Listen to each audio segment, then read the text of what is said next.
വണ്ടിപ്രാന്തന്മാരുടെ favourite വണ്ടിയായ Maruti Suzuki അൾട്ടറയും Toyota Hilux ആണ്. സോ നമുക്ക് കൂടുതൽ വിശേഷങ്ങൾ ഷിയാബിക്കോടൊപ്പം ചോദിച്ചറിയാം കേട്ടോ. അപ്പോൾ ഇതാണ് നമ്മുടെ ഓണർ ഷിയാബ്രോ ആണ് നമ്മളെ ഇങ്ങോട്ട് വിളിച്ചത്, ഇൻവൈറ്റ് ചെയ്ത് ഈ രണ്ട് വണ്ടികൾ ചെയ്യാനായിട്ട്. നമ്മുടെ ലാസ്റ്റ് നമ്മുടെ മാരുതി സുസുക്കി അൾട്ടറ വീഡിയോ ചെയ്തപ്പോൾ അതിൽ നിന്ന് നമ്മളെ ഫോളോ ചെയ്ത് വിളിച്ചതാണ്.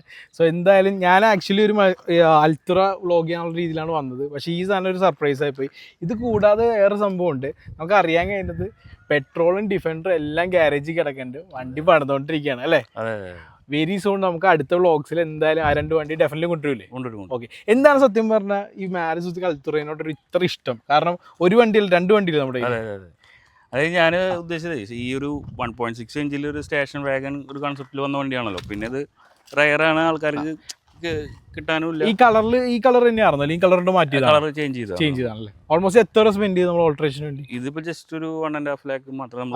വേറെ ഓൾട്രേഷൻ എല്ലാം ലീഗൽ ഓൾട്രേഷൻ ആണ്, ആകെ പെയിന്റും പിന്നെ അലോയ്സും മാത്രമേ ചെയ്തിട്ടുള്ളൂ. വേറെ ഒന്നും ലൈക്ക് വേറെ ഒരു ഇല്ലീഗൽ ആക്ടിവിറ്റീസ് ഒന്നും ചെയ്തിട്ടില്ല. യെസ്.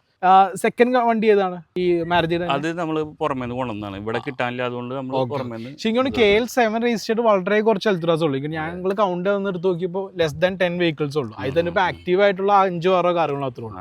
സ്റ്റീൽ ഗ്രീൻ കളേഴ്സിൽ എനിക്ക് തോന്നുന്നു ഈ വണ്ടി മാത്രമേ ഉണ്ടാവുള്ളൂ കേട്ടോ. എനിക്ക് സത്യം പറഞ്ഞാൽ സ്റ്റീൽ ഗ്രീൻ കളറും പിന്നെ നമ്മുടെ സിൽവർ അലോയ്സും വരുമ്പോൾ അടിപൊളി കോംബോ ആണ്, നല്ല അടിപൊളിയായിട്ട് കാണുന്നുണ്ട്. 2001 വണ്ടിയാണ്. 2001 വണ്ടി എന്ന് പറയുമ്പോൾ ഓൾമോസ്റ്റ് ടെസ്റ്റ് അവർ ആയിട്ടുണ്ടോ? 2027 ഇനി വരുന്നത്. 2027. ഓക്കെ, 5 ഇയേഴ്സും കൂടി, 5 അല്ല 4 ഇയേഴ്സും കൂടി ഇനിയുണ്ട് അല്ലേ? അടിപൊളി. KL7 വണ്ടി എന്ന് പറയുമ്പോൾ ആരെയും പർച്ചേസ് ചെയ്താണോ അല്ലെങ്കിൽ? ഇത് ഞാൻ തിരുവനന്തപുരത്ത് ഒരു ഫുഡ് ഇൻസ്പെക്ടർ ഉണ്ടായിരുന്നു. അപ്പൊ ആൾക്ക് ഇതുപോലെ വണ്ടി കാറുകളെ കളക്ഷന്, ബൈക്ക് കളക്ഷന് കാര്യങ്ങളൊക്കെ ആളോട് അങ്ങനെ സംസാരിച്ച് ടൈം ആയപ്പോൾ എടുത്തു. യെസ്. അപ്പൊ എനിക്ക് തോന്നുന്നു കൂടുതൽ വിന്റേജ് വണ്ടിയാണല്ലോ. പിന്നെ അവിടെ നിന്ന് എങ്ങനെയാണ് ഹൈലക്സിലോട്ട് ഒരു കൺവേർഷൻ വന്നത്? ആക്ച്വലി നമുക്ക് ഇങ്ങനെ കുറച്ച് റിസോർട്ട് പരിപാടി കാര്യങ്ങളൊക്കെ ആയിട്ട് നമ്മൾ പ്ലാൻ ചെയ്യുന്നുണ്ടായിരുന്നു. എവിടെയാണ്? അതായത് ഇടുക്കിയിലാണ്. ഓക്കെ. അപ്പൊ അങ്ങോട്ട് ഒരു കംഫർട്ടബിൾ ആയിട്ടുള്ള ഒരു വണ്ടിയുടെ നോക്കിയപ്പോൾ അങ്ങനെ ചൂസ് ചെയ്തിട്ടുള്ള കാര്യങ്ങളാണ്. ഓക്കെ, അടിപൊളി. ഹൈലക്സ് എന്ന് പറയുമ്പോൾ നിസാര ഹൈലക്സ് അല്ല, അത്യാവശ്യം വർക്ക് ചെയ്തിട്ടുണ്ട്. കൊള്ളാം. എന്തായാലും ഒരു റിയൽ ഓഫ് റോഡർ തന്നെയാണല്ലേ? സത്യം പറഞ്ഞാൽ ഇക്ക പുറത്താണ്. അപ്പൊ സത്യം പറഞ്ഞാൽ ദുബായിൽ അല്ലെങ്കിൽ GCC കൺട്രീസിലുള്ള ആൾക്കാരുടെ ശരിക്കും ഒരു ഡ്രീം ആയിരുന്നു ഹൈലക്സ് നാട്ടിലോട്ട് വരുന്നത്. അപ്പോഴാണ് ടൊയോട്ട ഈ സർപ്രൈസ് ആയിട്ട് വരുന്നത്. എന്തായാലും ഓൾട്ടേർഡ് ഹൈലക്സും പിന്നെ നോർമൽ ഹൈലക്സ് ആയിട്ട് രണ്ട് സെഗ്മെന്റ്സിലാണ് ടൊയോട്ട തന്നെ വിൽക്കുന്നുണ്ട്. അഡ്വഞ്ചർ അങ്ങനെയുള്ള കാറ്റഗറിയിൽ. പെർഫെക്റ്റ്. ഇനി ഓൺ റോഡ് പ്രൈസ് എത്ര വരുന്നുണ്ട്? ഇതിന് 45 to 50 സ്പെക്ക് അനുസരിച്ചിട്ട് ആ റേഞ്ചിലാണ് വരുന്നത്. അടിപൊളി. ബാക്കിലുള്ള കസ്റ്റം സംഭവമൊക്കെ നമ്മൾ ചെയ്തതാണ്. ഓക്കെ, ആഫ്റ്റർ മാർക്കറ്റ് ചെയ്താണ്. നമുക്ക് റൈഡ് പോയാലും ഇതിൽ? ഓക്കെ. നല്ല കമാൻഡിങ് ആണല്ലേ? എനിക്ക് 250+ mm ഗ്രൗണ്ട് ക്ലിയറൻസ് ഉണ്ട് വണ്ടിക്ക്. കൊള്ളാം. എന്ത് തോന്നുന്നു? ലൈക്ക് നാട്ടിൽ എന്തായാലും ദുബായിൽ ഇങ്ങനത്തെ വണ്ടി ഓടിച്ചിട്ടുണ്ടാവുമല്ലോ? ഉണ്ട്. ഞാൻ ദുബായില് FJ ക്രൂസർ ഞാൻ ഇതുപോലെ ഓൾട്ടർ ചെയ്തിട്ട് വണ്ടി ഉപയോഗിക്കുന്നുണ്ടല്ലേ? അപ്പൊ ഇവിടെയും നാട്ടിലും ദുബായിലും ഓടിക്കുന്ന എന്താ വ്യത്യാസം തോന്നണേ? നമുക്ക് ഇവിടെ ഒന്നും ചെയ്യാൻ പറ്റുന്നില്ല. അതെ, നമ്മള് എന്താ പറയാ, റെസ്ട്രിക്റ്റഡ് ആണ്. സത്യം പറഞ്ഞത് വലിയൊരു മാർക്കറ്റാണ്. വേണ്ട പോലെ യൂസ് ചെയ്യുന്നില്ല.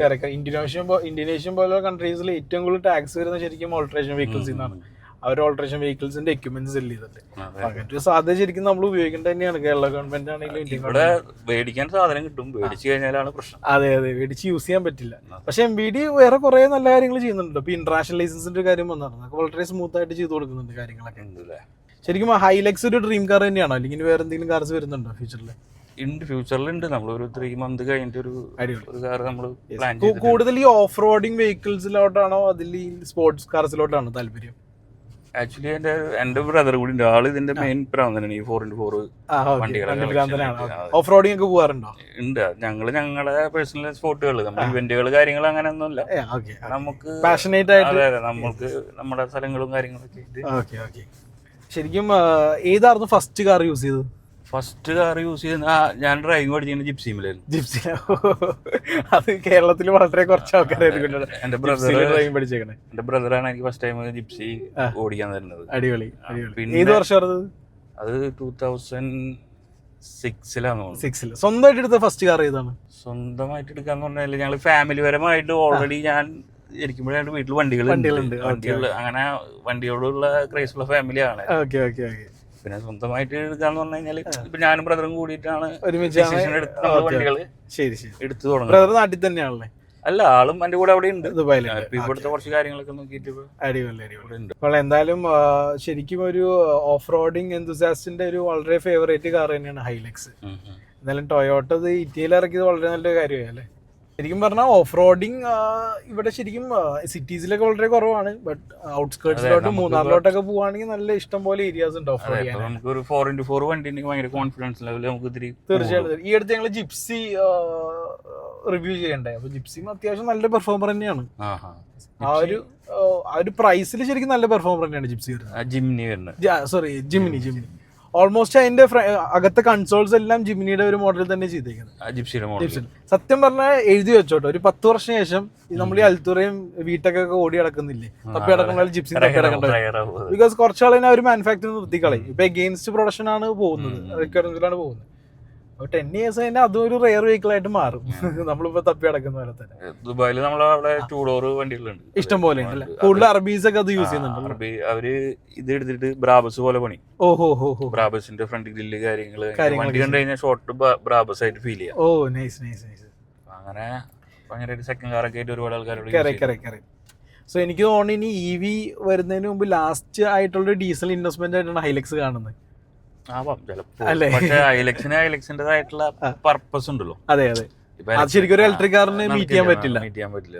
നമ്മളിപ്പോ ഇതില് ഇപ്പൊ വെയിറ്റ് കയറ്റാൻ കപ്പാസിറ്റി ഉണ്ട്, 210 അടുത്ത് വെയിറ്റ് കയറ്റാൻ പറ്റും. ഇപ്പൊ ആക്ച്വലി നമുക്കിപ്പോ നമ്മളിൽ സ്പോർട്സ് ബൈക്ക് ഒക്കെ ഉണ്ട്. അപ്പൊ ആ ബൈക്കുകളിലൊക്കെ നമുക്ക് കൊണ്ടുപോകാനായിട്ട് അങ്ങനെയുള്ള പർപ്പസ് ഉള്ളവർക്ക് ഈ വണ്ടി മേടിക്കുന്നതുകൊണ്ട് യൂസ്ഫുൾ ആണ്. ഏതാ സ്പോർട്സ് ബൈക്ക് ഇരിക്കുന്നത്?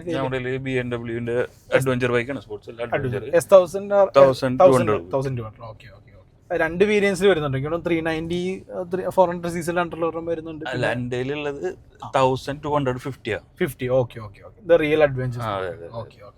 റൈഡ്സ് ഒക്കെ അത്യാവശ്യം താല്പര്യമുള്ള ആളാണെന്നുള്ളൂ. സമയം കിട്ടാത്തതിന്റെ പ്രശ്നം മാത്രമേ ഉള്ളൂ. ഒരു ഓൾ ഇന്ത്യ റൈഡ് ഒക്കെ പോയിക്കൂടെ?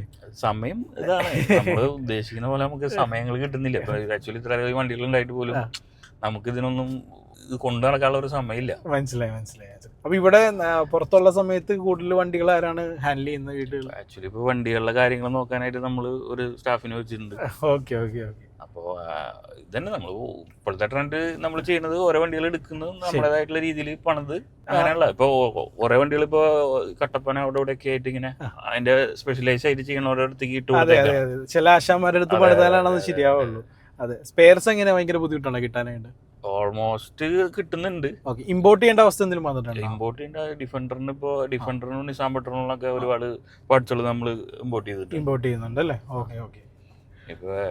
സത്യം പറഞ്ഞാൽ വളരെ പാഷനേറ്റ് ആയിട്ട് കുറെ ആൾക്കാരുണ്ട് ഇങ്ങനെ വണ്ടികൾ പ്രേമിക്കുന്നു, വണ്ടികളുടെ വേണ്ടി ഇങ്ങനെ ഇത്ര സ്പെൻഡ് ചെയ്യുന്ന ആൾക്കാർ. പിന്നെ കൂടുതൽ ആൾക്കാർ ഇങ്ങനത്തെ വണ്ടികൾ ആഗ്രഹം ഉണ്ടാവും എടുക്കാൻ പറ്റും. ഇതിന്റെ സ്പെയറിന്റെ അവൈലബിലിറ്റി ഭയങ്കര ബുദ്ധിമുട്ടാണല്ലോ. എന്റെ ഒരു വീട്ടൊക്കെ 2003 മോഡൽ ഉണ്ടായിരുന്നു. പക്ഷെ എന്റെ ഏറ്റവും വലിയ പ്രശ്നം എന്ന് പറഞ്ഞാൽ കളമശ്ശേരി ആയതുകൊണ്ട് നേരെ കണ്ടെയ്നറിലോട്ട് ഇറങ്ങുന്നത്. അപ്പൊ നമുക്കത് പ്രാക്ടിക്കലി കുറെ പ്രശ്നങ്ങളുണ്ട് സ്ഥിരം ഉപയോഗിച്ചുകൊണ്ട് നടക്കാനായിട്ട്.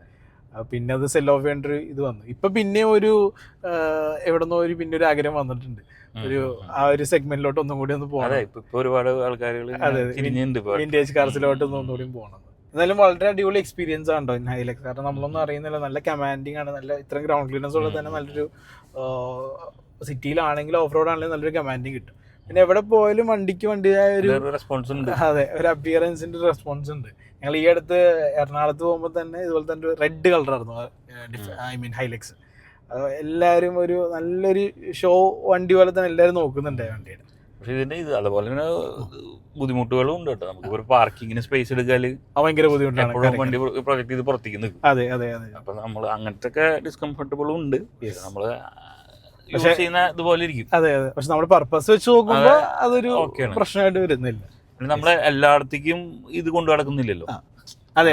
നമുക്ക് ആവശ്യം നമ്മുടെ ഓഫ് റോഡിങ് കാര്യങ്ങളായതുകൊണ്ട് അതിലോട്ട് മാത്രമാണ് ഉപയോഗിക്കുന്നത്. അങ്ങനെയുള്ള ആവശ്യങ്ങൾക്കാണ് കൂടുതൽ യൂസ് ചെയ്യുന്നത്. സോ വളരെ അടിപൊളി ഹൈലക്സ് എക്സ്പീരിയൻസ് ആണ് നമുക്ക് കിട്ടിയത്. എന്തായാലും ഇനി വളരെ സർപ്രൈസിങ് വണ്ടികളും കാര്യങ്ങളൊക്കെ എന്തായാലും ഇനി ശിവബ്രോന്റെ കയ്യിൽ നമുക്ക് വരാനുണ്ട്. കാരണം ഗ്യാരേജ് നമ്മൾ വിചാരിച്ചല്ല, വളരെ ഹ്യൂജ് ഗ്യാരേജ് ആണ്. നമ്മളെക്കാട്ടും വളരെ അടിപൊളി വണ്ടി ഭ്രാന്തനാണ്. ശിവയ്ക്ക് കുറച്ച് തിരക്കുകളും കാര്യങ്ങളും കൊണ്ട് നമുക്ക് കൂടുതലായിട്ട് അധികം ഡീറ്റെയിൽ ആയിട്ട് വീഡിയോ എടുക്കാൻ പറ്റാതെ. എന്തായാലും നെക്സ്റ്റ് ടൈം ഇതിലെ അടിപൊളി വീഡിയോസ് ആയിട്ട് നമ്മൾ എന്തായാലും വരാനാണ്. സോ മിൽത്താവും അഗ്ലി വ്ളോഗ്.